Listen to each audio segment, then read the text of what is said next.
Hello coders, and welcome to How to Fix. In today's video, we'll be focusing on a new bug that you might find challenging to solve. So without further ado, let's dive into today's bug. Now, let's execute code 1 to generate the error and observe what happens. Here's a detailed analysis and the remedy for this problem. Please pause the video to absorb the explanation. Let's now correct the code and take a look at the resulting outcome.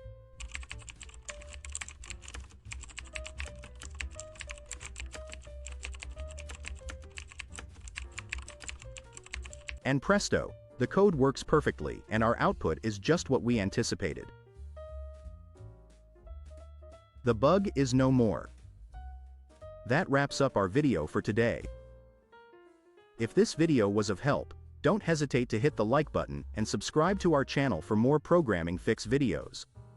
Keep the curiosity alive, keep growing, and happy programming to all.